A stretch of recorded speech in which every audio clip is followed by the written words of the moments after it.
നല്ല ഓയിൽ ലീക്കുമായിട്ട് ട്രിവാൻഡ്രത്ത് നിന്ന് സർവീസിന് വന്നത് 2015 മോഡൽ BMW F10 സീരീസിലുള്ള 520 ആണ്. വണ്ടിയെക്കുറിച്ച് പറഞ്ഞാൽ വണ്ടി നല്ല സൂപ്പർ വണ്ടിയാണ്. 80,000 കിലോമീറ്റർ കഴിഞ്ഞു. പക്ഷേ നല്ല ഓയിൽ ലീക്കാണ്. അസസ് ചെയ്ത് കഴിഞ്ഞപ്പോഴത്തേക്ക് മനസ്സിലാക്കാൻ സാധിച്ചത് വാൽക്കോറിന്റെ പാക്കിംഗ് പോയിട്ടുണ്ട്. ഓയിൽ കൂളറിന്റെ ഗ്യാസ്കറ്റ് പോയതാ. ഇത് കേട്ടിട്ട് നിങ്ങൾ പേടിക്കൊന്നും വേണ്ട കേട്ടോ. കാരണം ഇതിന് ജെനുവിൻ സ്പെയറിൽ ഇതിന്റെ പാക്കിംഗ് എല്ലാം അവൈലബിൾ ആണ്. ഡ്യൂപ്ലിക്കേറ്റിലും കിട്ടും. പക്ഷേ കസ്റ്റമർ കുറച്ച് ക്വാളിറ്റി ഉള്ള കസ്റ്റമറാണ്. കസ്റ്റമർക്ക് ഡ്യൂപ്ലിക്കേറ്റ് വേണ്ട.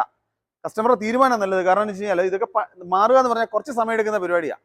മാത്രമല്ല അടുത്ത 60,000-70,000 കിലോമീറ്ററിലേക്ക് വേണ്ടിയുള്ള ഇൻവെസ്റ്റ്മെന്റാണ്. സോ ഒറിജിനൽസ് ഇടുന്ന നല്ലത്. വലിയ വിലയൊന്നും വരുത്തുന്നില്ല. അതൊക്കെ നിസ്സാര കാശിന് കിട്ടുന്ന സാധനങ്ങളാണ്. ഇതെല്ലാം ഒറിജിനൽ. പിന്നെ ഉള്ളതെന്ന് പറഞ്ഞാൽ വി ബെൽറ്റും ടെൻഷനറും റോളറും വി ബെൽറ്റിന്റെ നോയ്സ് ഉണ്ട്, അത് മാറുക. എല്ലാം ജെനുവിൻ സ്പെയറാണ് മാറുന്നത്. സോ കസ്റ്റമർക്ക് ടെൻഷൻ ഫ്രീ ആയിട്ട് അടുത്ത 60,000-70,000 കിലോമീറ്റർ വരെ ഓടിക്കാം. 520 സംബന്ധിച്ച് അങ്ങനെ തലവേദനയുള്ള വണ്ടിയൊന്നുമല്ല. ഡീസന്റ് മൈലേജ് ഉണ്ട്, ഉപയോഗിക്കാൻ നല്ല വണ്ടിയാണ്. സോ ഇതിപ്പോൾ മാറുകയാണ്. ജർമ്മൻ ടെക്കിനെ സംബന്ധിച്ച് ഇവിടെ മാറുമ്പോൾ വേറൊരു പ്രത്യേകത പറഞ്ഞുതരാം. 2 വർഷം വാറന്റി ഉണ്ട്. സോ അങ്ങോട്ട് നോക്കണ്ട. 2 വർഷം എന്നല്ല, അടുത്തൊരു 5 വർഷത്തേക്ക് നോക്കിയ ആവശ്യമില്ല. സർവീസ് റിലേറ്റഡ് ആയിട്ടുള്ള എന്തെങ്കിലും കാര്യങ്ങളുണ്ടെങ്കിൽ നേരെ ജർമ്മൻ ടെക്ക് വിളിക്കുക, അപ്പോയിന്റ്മെന്റ് എടുക്കുക, ഇങ്ങ് പോരുക.